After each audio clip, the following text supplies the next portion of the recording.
Friends नमस्कार, मैं हूं आपका फ्रेंड कमल नंदलाल और मैं आप सभी दर्शकों का वेलकम करता हूं आप ही के अपने चैनल कमल नंदलाल पर यूट्यूब, फेसबुक और IGTV नेटवर्क पर।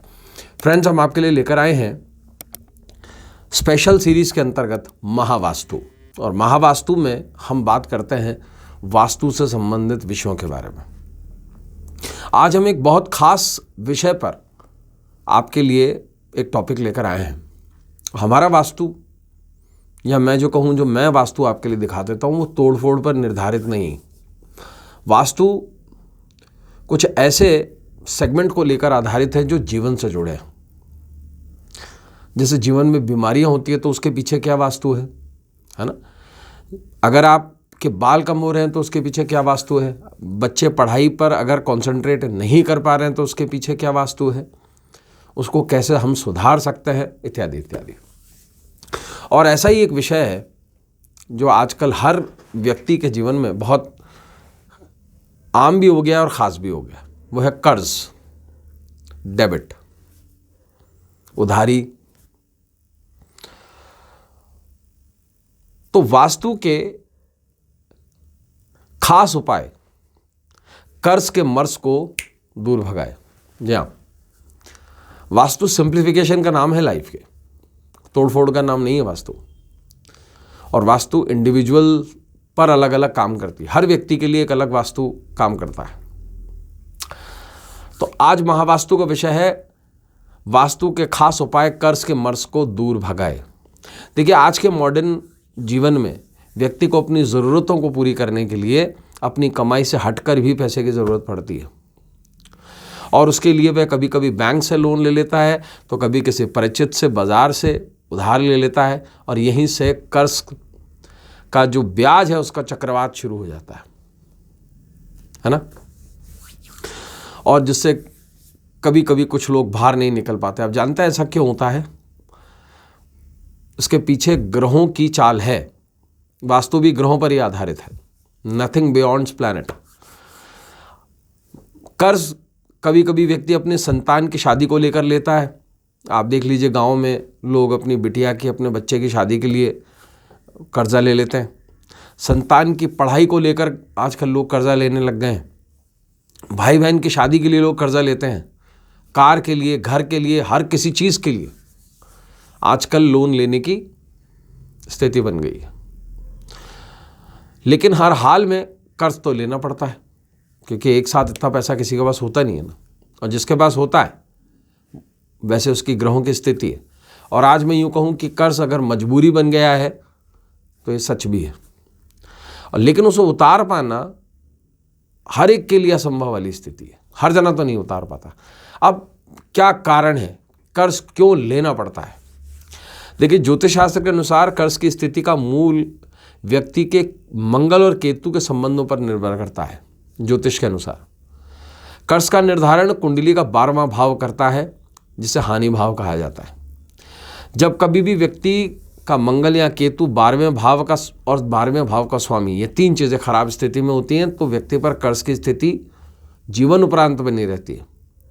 वास्तु के दृष्टिकोण से कर्ज का संबंध घर के एंट्रेंस से, मुख्य द्वार से, घर की छत से, दक्षिण दिशा से, ईशान कोण से, इन 4 राशियों पर निर्भर करता है।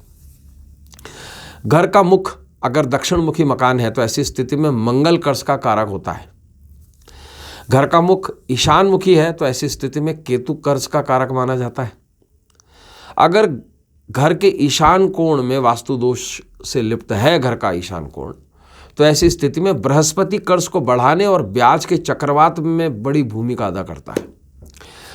अगर आपके घर की छत में दरारें आ रही है तो ऐसे में केतु कर्ज को बढ़ाने में अहम भूमिका निभा रहा है। अगर घर की छत गंदी पड़ी हुई है और उस पर बेमतलब का कचरा हो तो भी केतु के कारण कर्ज अत्यधिक रूप से बना रहता है। घर में अगर बेसमेंट बना हुआ है, वैसे तो नहीं बनवाना चाहिए, लेकिन घर में अगर बेसमेंट बना हुआ है और उस बेसमेंट में कोई वास्तु दोष है तो राहु भी कर्ज में बड़ी भूमिका पैदा कर देता है। अगर किसी के बेसमेंट में पानी का रिसाव हो रहा है तो ऐसे में राहु और चंद्रमा मिलकर कर्ज की स्थिति को उग्र बना देते हैं। देखिए क्या क्या कंडीशन है, ध्यान से सुनिएगा। अगर किसी के घर की छत पर ईंधन पड़ा हुआ है, बेमतलब का कचरा है, छत में दरारें हैं, साथ में ईंधन पड़ा हुआ है, ईंधन मतलब जैसे गैस का सिलेंडर हो गया, लकड़ी हो गई, केरोसिन हो गया, पेट्रोल पड़ा हुआ है, तो भी कर्ज की स्थिति बलवान हो जाती है। वहां पर केतु खराब करना शुरू कर देता है राहु की प्रेजेंस में।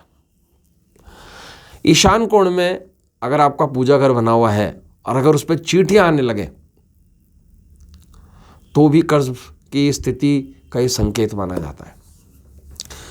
अगर ईशान कोण में बना हुआ पूजा घर लकड़ी का बना हुआ है और उसमें दरारें पड़ेंगी, दरारें, तो भी कर्ज की स्थिति का संकेत है। ईशान कोण में बना हुआ पूजा घर अगर कभी आग पकड़ ले किसी भी कारण से, तो ये मंगल और राहु के कारण होता है, जो कर्ज का कारक होता है। तो हमने देखा कि क्या वास्तु दोष है। देखिए फिर से समझा देता हूँ शॉर्ट फॉर्म में। दक्षिण दिशा में वास्तु दोष नहीं होना चाहिए, ठीक है ना।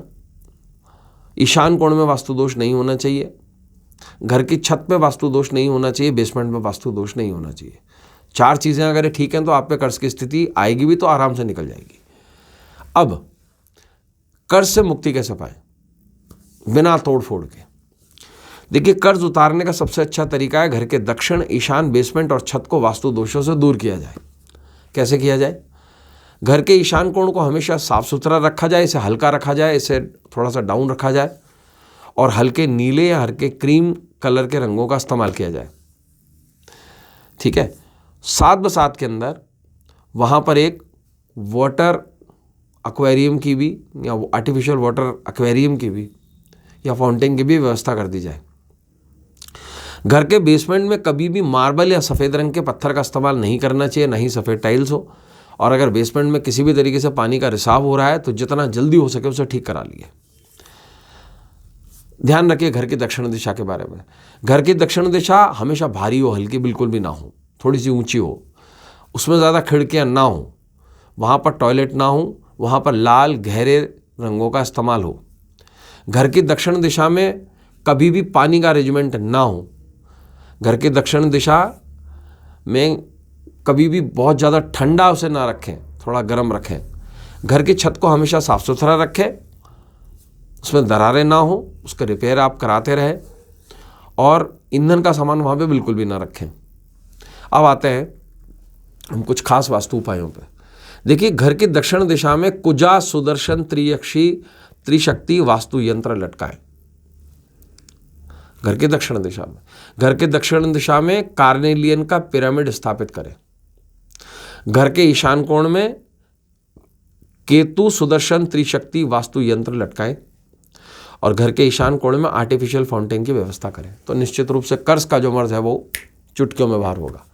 तो दोस्तों आज के लिए बस इतना ही। कल आपसे फिर मुलाकात होगी। इजाज़त दीजिए। नमस्कार। नमः शिवाय।